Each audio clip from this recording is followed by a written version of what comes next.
మాధవ్ గారు మాట్లాడేశారా? మాట్లాడలేదా? సన్మానం చేశారా?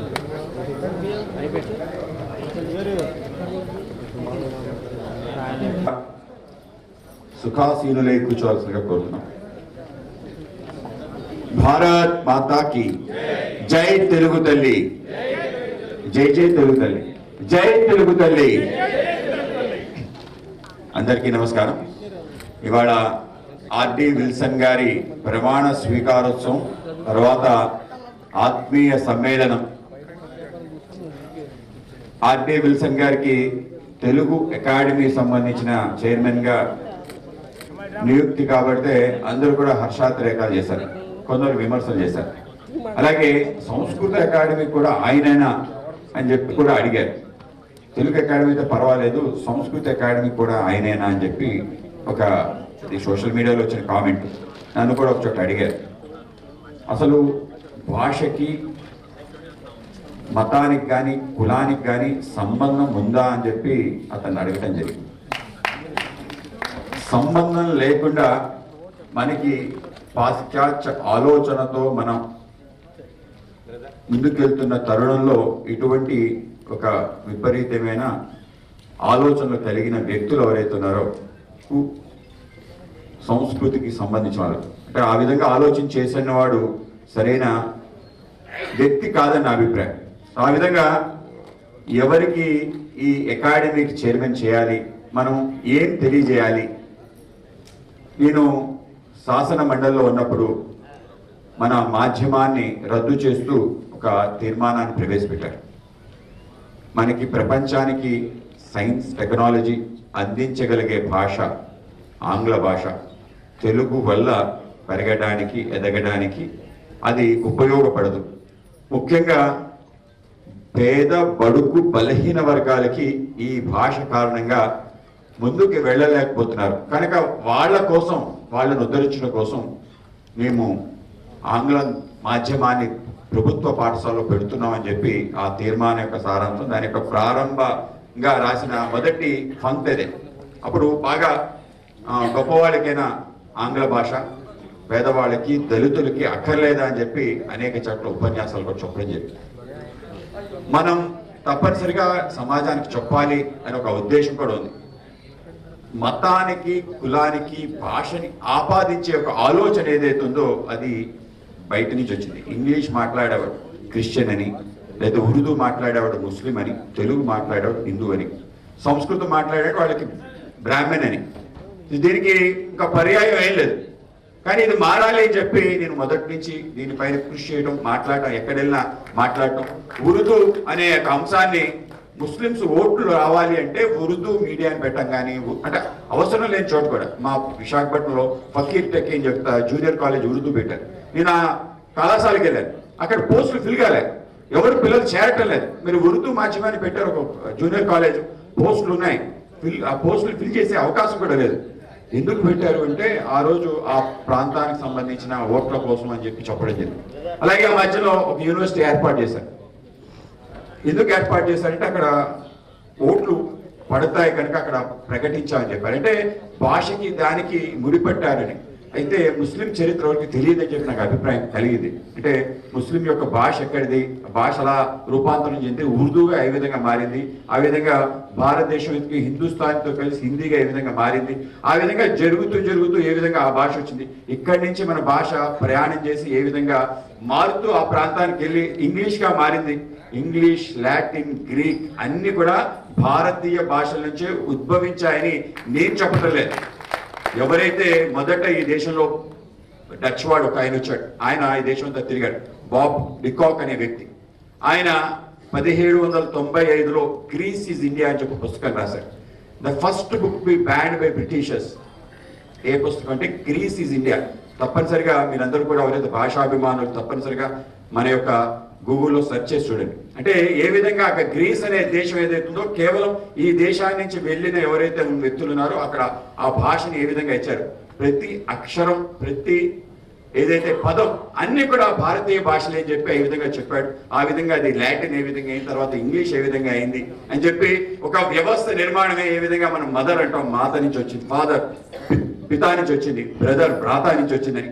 ఆ విధంగా అనేక రకాలు, ఒకటి కాదు మొత్తం పుస్తకం అంట ఏ విధంగా భాషాంతరం చేస్తే గ్రీకులో ఏంటి, లాటిన్లో ఏంటి, ఇంగ్లీష్లో ఏంటి అని ఇక్కడి నుంచి ఏ విధంగా అక్కడికి వెళ్ళి భాష స్థిరపడిందని, సరళీకృతమైన ఒక భాషని తయారు చేసే విధంగా ఇంగ్లీష్ 26 అక్షరాలతో ఏర్పడిందని చెప్పి ఆ విధంగా ఆయన రాసిన ఆ పుస్తకం కానీ ఈ దేశంలో చదివితే దేశం ఎవ్వరు కూడా మనం గొప్ప అని భావించని చెప్పే భాషని రద్దు చేయడం, అలాగే ఆర్య ద్రావిడ సిద్ధాంతం తీసుకురావడం, ఆర్యులు ఎక్కడి నుంచి వచ్చారు ఇక్కడ ద్రావిడ్ని తరిమేస్తని, ద్రావిడ యొక్క సంస్కృతి వేరని అనేక రకాల అపవాదులు ఈ దేశంలో తీసుకొచ్చి భాష పైన జరుగుతున్న దాడి ఇప్పటిది కాదు అప్పటి నుంచి కొనసాగుతూ కేవలం ఏ జాతికి లేని లక్షణం మన జాతికి ఉన్నది ఏంటంటే మనము అనుకున్న వాళ్ళని చాలా తక్కువైన ఒక అభిప్రాయంతో మనమే బ్రతుకుతూ మన భాష మాధ్యమాన్ని రద్దు చేస్తే ఎక్కడా కూడా పెద్ద ఎత్తున ఆందోళన రావటం, నిలబడి పోరాటం చేయడం జరగని పరిస్థితి ఈ జాతికి అది చెల్లుతుంది. ఇది మనందరికీ కూడా గొప్ప సిగ్గు చేయడైన అంశంగా నేను భావిస్తున్నాను. ఇవాళ ఈ యొక్క అంశాన్ని ముందుకు తీసుకెళ్లే ప్రయత్నం తప్పనిసరిగా మేము చేస్తుంది. మా జీవిత అంతా ఈ అంశం కోసమే పోరాటం చేస్తానని తెలియజేస్తున్నాను. అయితే ఈ పోరాటం చేయాలంటే భాష ద్వారా, భాష అంటే మన యొక్క జాతి సంస్కృతి యొక్క రక్త ప్రవాహంగా భావిస్తాం. ఈ యొక్క మాధ్యమం అంటే భాష యొక్క రక్త ప్రవాహం. మాధ్యమాన్ని రద్దు చేస్తే భాషను రద్దు చేస్తే మన సంస్కృతి పూర్తిగా సర్వనాశనం అయిపోతుందని త్రికరణ నమ్మిన వ్యక్తి కనుక భాష ఉద్యమం రావాలి, భాష కోసం ఆలోచన చేసే వ్యక్తులు కావాలి. ఆ విధంగా ఉద్యమ పాట అడుగులు వేసే విధంగా ఉండే వ్యక్తులు ఎవరు నిజంగానే ఎక్కడి నుంచి రావాలంటే ఆ మట్టి మాసన తెలిసిన వ్యక్తులు, ఎవరైతే పోరాటాలు చేసిన వాళ్ళు, ఎవరైతే వివక్షతకు గురై ఆ విధంగా అణగారిన జాతుల కోసం అనేక రకాల కృషి చేసిన వ్యక్తులు, ఆ విధంగానే యాదృచ్ఛికమో ఆ విధంగా ఉన్న ఏకైక వ్యక్తి కేవలం అధ్యాపకుడిగా తన యొక్క జీవితాన్ని ప్రారంభించి విలేకరిగా మారి తర్వాత కథా రచయితగా అనేక రకాల కవులు భావోద్రేకాన్ని రగిలించే అనేక రకాల విషయాలు తన యొక్క కలం ద్వారా శరత్ చంద్రిక అనేక రకాలుగా రావటం. ఇవాళ అటువంటి వ్యక్తి కేవలం ఇంతే కాదు, ఆయన ఒక విప్లవకారుడు, ఉద్యమకారుడు. ఆ విధంగా ఉద్యమం చేయాలంటే మన భాష పట్ల మనందరం కలిసి ఉద్యమం చేయాలంటే దానికి కావలసిన వాడు విప్లవకారుడు. అటువంటి వ్యక్తే ఆర్డి విల్సన్. కనుకనే ఆయన మనం ఈ యొక్క అకాడమీకి పెట్టుకున్నాం అనే విషయాన్ని నలుగురికి తెలియజేసే గొప్ప అవకాశం ఇవాళ నాకు రావటం, అలాగే ఆయనని స్ఫూర్తి ప్రదాతగా ముందుకు నడిపించిన వ్యక్తి ఇంకొక సాహిత్య అభిమాని మన డొక్కా మాణిక్య వరప్రసాద్ గారు. ఆయన కూడా మన భాష కోసం చేసిన అనేక రకాల విషయాలు, ముఖ్యంగా అణగారిన వర్గాలకు సంబంధించిన అతి గొప్ప వ్యక్తి ఎవరైనా ఉన్నారు అంటే మన ప్రాంతంలో గొప్ప వైతాళికుడు గుర్రం జాషువా గారు. ఆ జాషువా గారి జయంతి క్రమం తప్పకుండా చేస్తూ అందరికీ కూడా గుర్రం జాషువా గారు ఏ పరిస్థితి నుంచి బయటకు వచ్చి గ్రంథాలు రాశారు. నిజంగానే చాలా మంది అడిగారు ఈ శ్లోకం నిజంగా గుర్రం జాషువా గారు రాస్తుంటారు. ఆ రోజు ఆయన అవమానించారు, అవహేళన కూడా చేశారు. చివరికి తిరుపతి వెంకట కవులు ఆయనకి గండబెండూరు తొడిగి పెజవాడ గోపాలకృష్ణారెడ్డి ముఖ్యమంత్రి ఆయన్ని ముందు సారథ్యం వహించి తీసుకెళ్లి ఆయనకి జరిగిన సన్మానం ద్వారా గుర్రం జాషువా గారు నాలాంటి అనేక మంది జీవితాలు ఈ విధంగా ఉన్నతికి వెళ్ళాలి అని చెప్పి ఏదైతే ఆయన మాట్లాడిన అనేక రకాల విషయాలు, గబ్బిలం కానీ మిగతా అనేక పరదోసి లాంటి అనేక రకాల అద్భుత విన్యాసాలు ఈ జాతుల కోసం రాసిన తీరు తప్పనిసరిగా ఈ తరం తెలుసుకోవాలని మాణిక్యవర ప్రసాద్ గారు కేవలం మాట్లాడటమే కాకుండా ఇటువంటి వ్యక్తులు ఎవరిలో అయితే అటువంటి భావోద్రేకమైన ఆలోచన కలిగిన వ్యక్తులను ప్రోత్సహించడం నిజంగానే చాలా గొప్ప విషయం. నేను కూడా ఆయన నుంచి ఇన్స్పిరేషన్ తప్పనిసరిగా పొందాలి. తప్పనిసరిగా భారతీయ జనతా పార్టీ ఆధ్వర్యంలో గుర్రం జాషువా గారి ఏదైతే జయంతి ఉందో తప్పనిసరిగా వాడవాడలో జరగాలి. ప్రభుత్వం ఏదో నామకహా చేయడం కానీ ఈ తరం తెలుసుకోవాల్సిన విషయం ఏ విధంగా అటువంటి గొప్ప వ్యక్తికి ఆ విధంగా అంటే కేవలం చదువు జ్ఞానం ద్వారా ఉన్నత స్థానానికి వస్తుంది అని చెప్పి డాక్టర్ బిఆర్ అంబేద్కర్ గారు కూడా కేవలం రిజర్వేషన్స్ కోసం ఆయన ప్రజల కోసం చెప్పలేదు. ఆయన చెప్పిన అనేక విషయాలు, ఎడ్యుకేట్ అనే విషయాన్ని మాటి చెప్పాడు. ఎడ్యుకేట్, యాజిటేట్ అనే విషయాన్ని ఆయన ఎందుకు చెప్పాడంటే మనందరికీ కూడా విముక్తి దేని కారణంగా కలుగుతుందంటే జ్ఞానం కాలంగా తగ్గుతుంది. ఈ విషయాన్ని నేను ఇప్పుడు చెప్పట్లేదు, నేను చైర్మన్ గా అయ్యాను. ఎందుకు అయ్యాను? ఆ యొక్క సభలో ఉండేవాళ్ళు అనేక మంది అగ్రవర్ణాలకు సంబంధించిన వాళ్ళు, అయినా కూడా నన్ను కాన్స్టిట్యూషన్ అసెంబ్లీకి చైర్మన్ గా చేశారు అంటే నాకు చెప్పిన గొప్ప ఆలోచన ఈ దేశానికి సంబంధించిన అంశాల నుంచి దూరం కాకూడదని ఒక ప్రయత్నం. మహాత్మా గాంధీ గారిని రాజాజీ వచ్చి చెవులు అడుగుతాడు, అన్న నిన్ను నీ కులం పెట్టి తిట్టాడు, నిన్ను బనియా అన్న వ్యక్తిని నువ్వు ఏ విధంగా ఈ యొక్క రాజ్యాంగ పరిషత్కి చైర్మన్ గా చేస్తావంటే మహాత్మా గాంధీ చెప్తాడట, రాజాజీ నువ్వు నేను ఈ సభలో ఉన్న వాళ్ళందరి యొక్క మేధస్సు కలిపిన డాక్టర్ బిఆర్ అంబేద్కర్ గారికి మనం సరితూగం. కనుక అటువంటి జ్ఞానికి ఈ యొక్క పీఠం ఇచ్చాను. నన్ను తిట్టాడు, నన్ను అదన్నాడు, ఇదన్నాడు, మా మధ్య అభిప్రాయ కోకొలు ఇప్పటికీ నేను అంగీకరించను. కానీ దానికి తగినట్టు ఉన్న వ్యక్తి తానే అని చెప్పి అక్కడ కూర్చోపెట్టిన తీరు. ఆ విధంగా విషయం ఆ యొక్క వ్యక్తి యొక్క ఆలోచన తప్పనిసరిగా మనం అనుకున్న తీరాలకి తీసుకెళ్తుంది. అటువంటి వ్యక్తి ఆర్డి విల్సన్ గారు. కనుక ఆయన్ని ఈ యొక్క అకాడమీకి సరైన వ్యక్తిగా నా అభిప్రాయం. ఎందుకంటే ఆయన గురించి ముందు కలిస్తే ఒకలాగా, ఆయన కథలు చదివితే మీ అభిప్రాయం తప్పనిసరిగా మారుతుంది. ఆయన జీవితంలో జరిగిన అనేక సంఘటనలు చెప్పటం, ఆ విధంగా సహధర్మచారిని హైమవతి గారు కూడా ఆయన ఏ విధంగా ప్రోత్సహించారు. ఆ విధంగా ఉద్యోగం వదిలి ఉద్యమాల పాట తిరిగితే ఏమవుతుంది, కొంప కొల్లేరవుతుంది. అయినా కూడా ఆ విధంగా ప్రోత్సహించిన ఆవిడికి. అలాగే తర్వాత అనేక కమిషనర్గా చేశాడు. చేసిన తర్వాత మా పార్టీకి వచ్చాడు. పార్టీలో కూడా అనేక సార్లు చూసాం. తర్వాత ఆయన కథలు చదివిన తర్వాత ఆయన ఏంటో అర్థమైంది. మనం అటువంటి గొప్ప వ్యక్తి తప్పనిసరిగా మన భాష కోసం ఒక ఉద్యమాన్ని తీసుకొచ్చే తరుణం తప్పనిసరిగా రావాలి. మనందరికీ కూడా మన భాష పట్ల కూడా చాలా తక్కువ భావన ఉంది. ఎందుకంటే తెలుగు అకాడమీ అంటే పుస్తకాలు ప్రింట్ చేసింది, అనేక రకాల కార్యక్రమాలు చేసింది. దానివల్ల నిజంగానే మన భాష గొప్పదని భావిస్తామా, లేకపోతే అలనాడు శ్రీకృష్ణదేవరాయలు దేశ భాషలను తెలుగు లెస్స అన్నాడు కాబట్టి, లేకపోతే తేనె తేనె తెలుగు, తేనెలూరు తెలుగు అని చెప్పి మనం మాట్లాడటం, పద్యాలు చదవటం కారణంగా మన భాష గొప్ప అని అభిప్రాయం కాదు. మన భాష యొక్క అర్థం, దాని యొక్క అంతరార్థం, ఈ భాష యొక్క ఆగమం ఏ విధంగా ఉద్భవించింది అనే విషయం ఈ తరం తెలుసుకోవాలని చెప్పి ఒక తాపత్రయం. ఇవాళ కాదు, నేను 2017 నేను ఎమ్మెల్సీగా గెలిచిన తర్వాత సభలో కూడా మొదటి ఉపన్యాసంలో భాష గురించి చేయడం జరిగింది. మాధ్యమాన్ని రద్దు చేసిన సందర్భంలో కూడా నాకు అవకాశం, గంటన్నర సేపు మాట్లాడే అవకాశం నాకు రావడం జరిగింది. అనేక విషయాలు నేను మాట్లాడటం జరిగింది. ఒకటి కాదు, మన భాష గురించి మనం ఏ విధంగా తక్కువ చూస్తున్నామని. మనందరికీ ఇంగ్లీష్లో ఫిలాండ్రోమ్ అని తెలుసు. ఫిలాండ్రోమ్ అంటే అటు నుంచి ఇటు నుంచి అటు మాట్లాడితే. జేమ్స్ జాయిస్ అని చెప్పి ఒక వ్యక్తి ఒక చిన్న అక్షరాన్ని రాశాడు. Able I was I saw Elba అని చెప్పి ఒక వర్డ్ రాశాడు. అంటే ఫిలాండ్రోమ్ ముందు నుంచి వెనక్కి, వెనక్కి నుంచి ముందు చదివిన ఒకటే అర్థం రావాలి. ఆ విధంగా అక్షరం రాసిన 17వ శతాబ్దంలో ఆయన రాశాడు. ఆయనే మీరు ఆక్స్ఫర్డ్ యూనివర్సిటీకి వెళ్తే జేమ్స్ జాయిస్ యొక్క పెద్ద విగ్రహం ఉంటుంది. ఎందుకంటే ఆయన మొత్తం ఇంగ్లీష్ భాషలో ఈ యొక్క ఫిలాండ్రోమ్ రాయటం కారణంగానే, ఒక భాష ప్రయోగం చేయడం కారణంగా ఆయన విగ్రహం ఆ యొక్క యూనివర్సిటీలో పెట్టడం జరిగింది. ఇంగ్లీష్ యొక్క డిపార్ట్మెంట్ ముందు ఆయన యొక్క విగ్రహం ఉంటుంది. అయితే మన దగ్గరుండే దైవజ్ఞ సూర్య పండితులు అని చెప్పి ఆయన రామకృష్ణ విలోమ కావ్యం అని చెప్పి కావ్యంలో 40 శ్లోకాలు రాశాడు. ఒక్కొక్క శ్లోకం పైనుంచి కింద వరకు చదివితే రామాయణం, కింద నుంచి పైకి చదివితే భారతం. అంటే ఒక అక్షరాన్ని రాయడానికి, ఒక చిన్న పదం రాయడానికి వ్యక్తికి ఆ విధంగా విగ్రహం కట్టాడంటే, ఈ విధంగా శ్లోకాలు రాసిన వ్యక్తిని మనం ఏం చేయాలి, మన ఎవరికి ఆయన తెలియదు.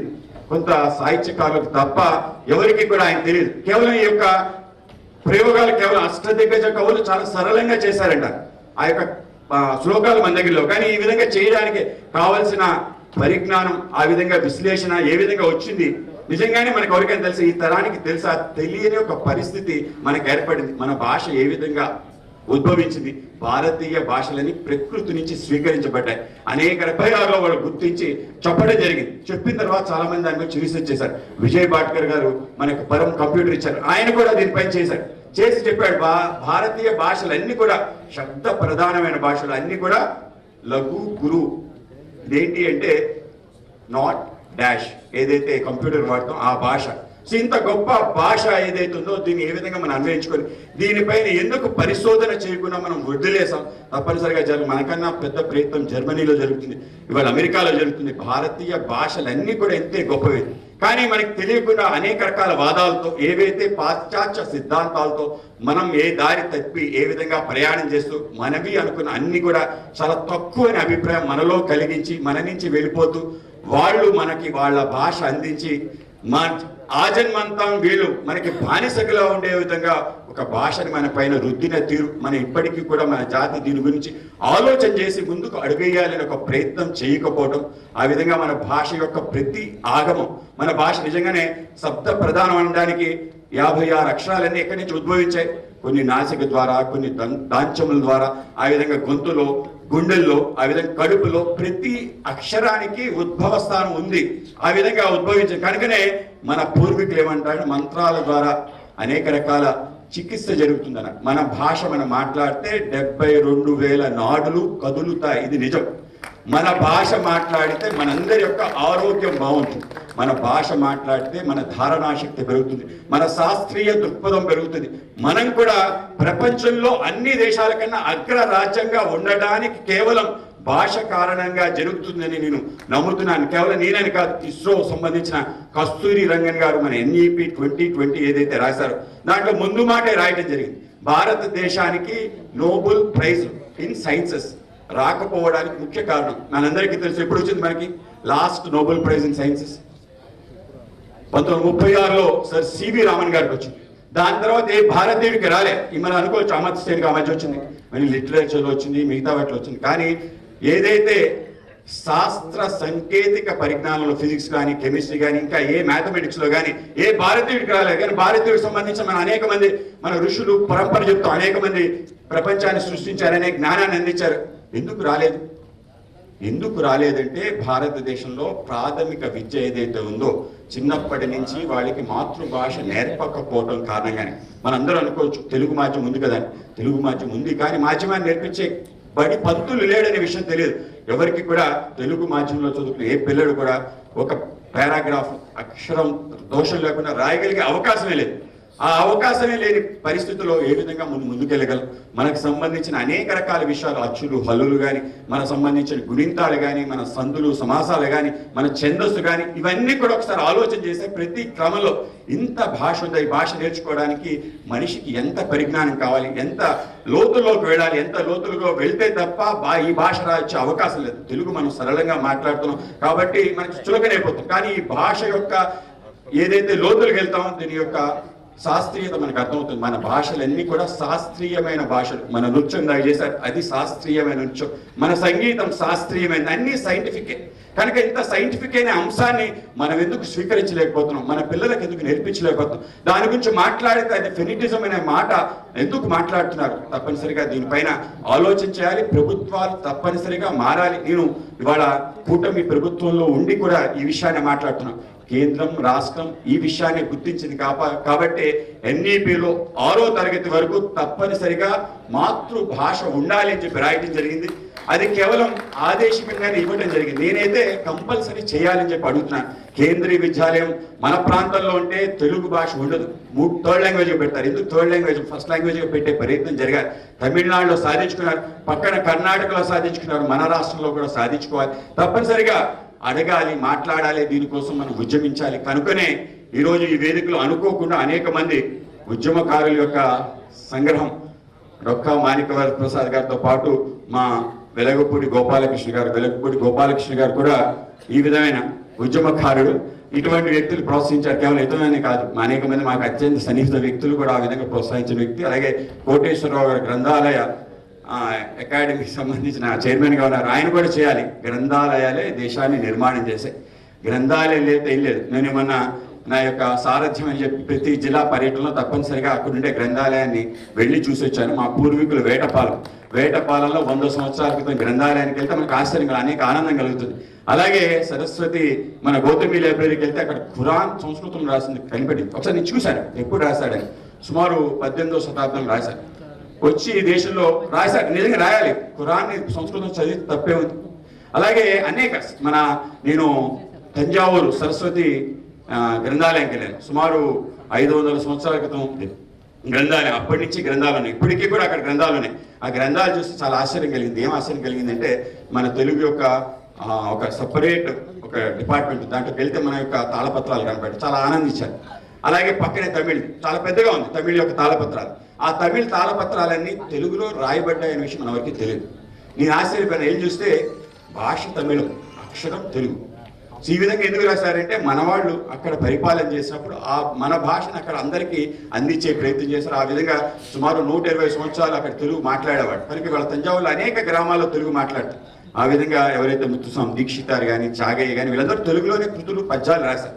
ఆ విధంగా ఆశ్చర్యవేసేది. నిజంగానే ఇంత గొప్ప భాషని మనం ఎందుకు ఇంత చూస్తున్నామంటే ఆ యొక్క గ్రంథాలయం తెలుగు ప్రొఫెసర్ కూడా లేడు, పెట్టాల్సిన అవసరం ఉంది. తప్పనిసరిగా అనేక రకాల పనులు చేయాలి. ఆ విధంగా దీన్ని ఒక ఉద్యమ రూపంలో ముందుకు తీసుకెళ్ళడానికి ఒక ఉద్యమకారుడు విల్సన్ గారు రావటం జరిగింది. తప్పనిసరిగా ఉద్యమం జరగాలి. ఏ విధంగా వర్గీకరణ చేసి ఏవైతే జాతుల్లో ఎవరికైతే ఆ యొక్క అవకాశాలు దొరకలేదో అవకాశాలు కల్పించడానికి ప్రయత్నం మేము 1978లో భారతీయ జనతా పార్టీ ఆధ్వర్యంలో వెంకయ్య నాయుడు గారు తీర్మానం చేయడం జరిగింది. శాసన సభలో శాసన మండలిలో మా నాన్నగారు పివి చలపతిరావు గారు దాని తీర్మానాన్ని అంగీకరించి ముందుకు తీసుకెళ్ళడం జరిగింది. ఎంఆర్పిఎస్ అప్పుడు ఏర్పడలేదు, తర్వాత ఎంఆర్పిఎస్ ఏర్పడింది. ఎంఆర్పిఎస్తో కూడా కలిసి ముందుకెళ్ళాం. ఆ విధంగానే మందకృష్ణ మాదిగ వెంట మేము ఉంటామని చెప్పి, ఆయన వెనకుంటామని చెప్పి స్వయంగా మా నేత ప్రధానమంత్రి నరేంద్ర మోడీ గారు చెప్పిన తీరు. ఆ విధంగా ఇవాళ వర్గీకరణ ఇక్కడ సాక్షిభూతం అయిందంటే దానికి మన ముఖ్యమంత్రి నారా చంద్రబాబు నాయుడు గారి కారణం. ఆయన అలాగే మన డిప్యూటీ ముఖ్యమంత్రి పవన్ కళ్యాణ్ గారు ఆ మధ్య ఆయన నుడి నది అనే కార్యక్రమం చేశారు 2 రోజుల పాటు రాజమండ్రిలో. చాలా ఆనందించాను. ఈ మధ్య కలిసినప్పుడు కూడా చెప్పాను, మనం తప్పనిసరిగా మళ్ళీ స్టార్ట్ చేయాలి. ఆ నుడిలో మనం మాట్లాడిన అంశాలని కూడా మర్చిపోకుండా ముందుకు తీసుకెళ్ళాలి, తప్పనిసరిగా చేయాలని చెప్పి అన్నాడు. ఆ విధంగానే మొన్న తెలుగు భాషా దినోత్సవం రోజు కూడా అందరూ కూడా వేదిక పైన పెద్దలు ముఖ్యమంత్రి గారు మాట్లాడారు. కనుక తప్పనిసరిగా ఏ అంశాలు అయితే మనకు ఉన్నాయో, ఏవైతే మూలభూతమైన అంశాలు ఉన్నాయో వాటి పట్ల మన దృక్పథం మార్చుకోవాలి, మనం చూసే దృష్టికోణం తప్పనిసరిగా మార్చుకోవాలి. ఆ విధంగా మన మాతృభాష పట్ల మనకు కూడా దృక్పథం మారాలి, ఆ విధంగా ఆలోచన చేయాలి. అనేక మంది కవులు, అనేక మంది రచయితలు, అనేక మంది కాదు ఈ ప్రాంతంలో విజయవాడలో పుట్టిన విశ్వనాథ సత్యనారాయణ గారికి సంబంధించి నేను నా యొక్క ఏదైతే ప్రమాణ స్వీకార కార్యక్రమానికి వెళ్ళాలి అంటే మా కార్యకర్తలు అడిగాను, మనం విశ్వనాథ సత్యనారాయణ గారికి దండేసి ప్రారంభించాలి, ఎందుకు విజయవాడ కాబట్టి. మా వాళ్ళు అన్నారు ఆయన ఎవరు అని అడిగారు. ఆయన దానికన్నా ఇంకా దారుణమైన అంశం ఇంకోట్లేదు. తర్వాత ఎక్కడుందన్నా అని అడిగారు. రెండో దారుణమైన అంశం అంటే ఈ ప్రాంతానికి కాదు మన భాషకి శిఖరాగ్రాన నిలిపే ఒక ప్రయత్నం చేసి మన భాష పైన దాడులు జరుగుతూ నిలబడిన వ్యక్తి. చాలామంది ఆయన ఫలానా కులం కాబట్టి దాన్ని ముందు తీసుకెళ్ళటం, ఎందుకు కులం కాదు, అసలు కులమే లేదు. కులాన్ని నాకు గురజాడ అప్పారావు గారు మనందరికీ కూడా ఎంచి చూసిన మనుషులందరూ 2 కులములు, మంచి చెడులని 2 కులములు. మంచి అన్నది మాల అయితే మాల నేను అవుతాను అని చెప్పి గురజాడ అప్పారావు గారు మన స్ఫూర్తి. మంచి చెడులే 2 కులాలు, దానికి మించి ఇంకెళ్ళేవు. కులాలు అనేవి ఈ దేశానికి ఎవరైతే బయట నుంచి వచ్చారో వాళ్ళు ఈ దేశంలో దాన్ని తీసుకొచ్చి తిరుగుతోటి ఆ విధంగా కుల విభజన చేశారు. మీరు కానీ గెజెట్ కానీ చూస్తే ఆ విధంగా చేయడం జరిగింది. మన దగ్గర కేవలం వర్ణాలే ఉన్నాయి, మన యొక్క సంస్కృతిలో కానీ ఆ విధంగా ఉన్నాయి. వర్ణాల పైన కూడా మనకి అభిప్రాయ భేదాలు ఉన్నాయి తప్పనిసరి, కానీ ఆ వర్ణ వ్యవస్థ ఏ విధంగా వచ్చింది అనే విషయం తప్పనిసరిగా చూడాలి. కులాని ద్వారా కులతత్వాన్ని రెచ్చగొట్టి ఏ విధంగా ఒక ప్రయత్నం జరిగిందో మనం తెలివి కూడా దాంట్లోనే ఆ యొక్క సుడిగాడులో వెళ్ళిపోవడం, ఇది కూడా సమాజానికి తప్పనిసరిగా మారాలి అనే ఒక పరిస్థితి. ఆ విధంగా మనం ఏవైతే అనుకున్న అన్ని అంశాల పట్ల మనం ఆలోచించేసి ముందుకెళ్లే విధంగా ఇవాళ ఆర్డి విల్సన్ గారి నేతృత్వంలో తెలుగు అకాడమీ అనేది చిన్న ప్రారంభం. తెలుగు అకాడమీ సంబంధించి నాకు కూడా చాలా అనేక అభిప్రాయాలు ఉన్నాయి. దాంట్లో ముఖ్యంగా మొదటి ఈ యొక్క పేరు, మనం భాష గురించి మాట్లాడుతున్నాం, అకాడమీ ఎక్కడి నుంచి వచ్చింది? సో ఆ విధంగా విల్సన్ గారిని నేను కోరేది, అలాగే రాష్ట్ర ప్రభుత్వ ప్రతినిధులు కోరేది తప్పనిసరిగా మనం జీవో తీసుకురావాలి. అనేక పేర్లు మార్చాం. తెలుగు అకాడమీకి తెలుగు అర్థం ఏంటి? సంస్థ నచ్చు, పాఠశాల, పీఠము సరైనదని నా అభిప్రాయం. తప్పనిసరిగా చర్చించి మనకి అకాడమీని తీసి పీఠంతోనే మన తెలుగు యొక్క ఆ యొక్క అంశం మనం ప్రారంభించాలి, ఆ విధంగా ప్రారంభించాలని. అలాగే అనేక పుస్తకాలు ప్రింట్ చేయడానికి అవకాశం లేదు, ఎందుకంటే వాచకాలు ఇక లేవు. మాధ్యమం లేకపోతే వాచకం లేదు, వాచకం లేకపోతే మన భాష యొక్క వికాసం లేదు. కనుక వాచకాలు పరిస్థితి ఏంటి? ఆ మధ్య నీకు మలేషియా నుంచి 1994లో అక్కడ తెలుగు పాఠశాల మూసారు. ఆ పాఠశాల చూస్తే చాలా ఆనందంగా, చాలా పెద్ద పాఠశాల. మలేషియాలో తెలుగు పాఠశాల. వాళ్ళు ఇక్కడికి ఎందుకు వచ్చారంటే మాకు వాచకాలు ఇవ్వండి, మా పిల్లలకి నేర్పించడానికి లేవు. రీప్రింట్ చేయకుండా అయిపోయింది. 94లో స్కూల్ క్లోజ్ అయిపోతే మన తెలుగు వాళ్ళందరూ కలిసి మళ్ళీ నిర్మాణం ముందుకు తీసుకెళ్ళాలని. లేకపోతే ఎవరు అంటే మన ప్రాంతానికి అమెరికా సంబంధించిన మన కూచిపూడి ఆనంద్ గారి ఆధ్వర్యంలో ఆయన పుస్తకాలు ప్రింట్ చేస్తే ఆ పుస్తకాలు ఆ యొక్క పాఠశాల ప్రారంభిస్తే మన వెంకయ్య నాయుడు గారు వైస్ ప్రెసిడెంట్గా అక్కడికి వెళ్ళటం, ఆ పిల్లల్ని కలిసి వాళ్ళకి నేర్పించే తీరు చాలా ఆనందం కలిగింది. తప్పనిసరిగా మన ప్రాంతంలో కూడా పక్క ప్రాంతంలో ఇంకా తెలుగు మాధ్యమం ఉంది. ఒరిస్సాలో తెలుగు మాధ్యమం ఉంది, తమిళనాడులో ఉంది, కర్ణాటకలో ఉంది. వాళ్ళకి వాచకాలు కావాలి, ఇవ్వాలి. మనం అక్కడ దాన్ని నిలబెట్టాలి, ఆ ప్రభుత్వాలకు చెప్పాలి. మన రాష్ట్రంలో గుంటూరులో కూడా తమిళ్ ఉంది, మా దగ్గర ఒరియా మీడియం ఉంది. మాధ్యమాలు అనేవి రద్దు చేయడం ద్వారా ఏం చేస్తున్నారంటే నువ్వు జాతిని సర్వనాశనం చేస్తాం పోటు వేస్తున్నాం. కనుక ఆ విధంగా వాచకాలు తప్పనిసరిగా రావాలి. పక్క రాష్ట్రాలు మిగతా విదేశాల్లో ఉన్న వాళ్ళు కూడా మనమే ఇవ్వాలి, ఈ నెల ఇవ్వాలి. ఆ విధంగా జరగాలి కృషి. మనం కూడా మారాలి. ఎందుకు మారాలంటే తెలుగు యొక్క ప్రాచీన హోదా తీసుకురావడం ఎవరు కృషి చేశారు? మన ఎవరు కృషి చేయరు. మన ప్రాంతం అవతల తమిళనాడు ఉండే తెలుగు అభిమానులందరూ కలిసి సుప్రీంకోర్టులో డబ్బులు వెచ్చించి ఆ విధంగా తీర్పు వచ్చి మనకి ఒక క్లాసికల్ లాంగ్వేజ్ స్టేటస్ తీసుకురావడం. కనుక ఈసారి మారాలి. బయట నుంచి కాకుండా ఇక్కడి నుంచి తెలుగు నేల నుంచే ప్రారంభం కావాలి. ఏదైతే తెలుగు భాష అవసరాలని అకాడమీ ద్వారా తీరాలి అని చెప్పి ఆధునిక విజ్ఞానాన్ని కూడా ఉపయోగించి గుడ్ రీసెంట్ పుస్తకాలు వచ్చాయి. తప్పనిసరిగా డిజిటల్ లైస్ అన్ని రకాల పుస్తకాలు చేసి అందరికీ అందించే ప్రయత్నం కూడా తప్పనిసరిగా జరగాలి. ఆ విధంగా ఈ యొక్క ఉద్యమంలో మనందరం కూడా కలవాలి, నడవాలి. ఆ విధంగానే మనం మన జాతి, మన సంస్కృతి మనం కాపాడుకోగలుగుతాం. ఆ విధంగా ముందుకు వెళ్ళాలని చెప్పి నాకు ఈరోజు చాలా సంతోషం. అనేక మంది మా పార్టీ నాయకులు పార్థసారథి గారు కానీ, దిలీప్ గారు కానీ, మా జయప్రకాష్ కానీ, అలాగే ముఖ్యంగా ఈయనతో నడుస్తూ నన్ను కూడా నడిపిస్తున్న మా మిత్రుడు రమేష్ నాయుడు గారు, అలాగే అనేక మంది ఎవరైతే వేదిక పైన ఉన్నారో అందరికీ కూడా ధన్యవాదాలు తెలియజేస్తూ, వేదిక ముందున్న సాహిత్యకారులందరికీ కూడా ధన్యవాదాలు తెలియజేస్తూ మనందరం కలిసి ఆ విధంగా ఆలోచన చేసి అడుగులు వేద్దామని తెలుసుకుంటూ అందరికీ నమస్కారం. భారత్ మాతాకి జై తెలుగు తల్లి.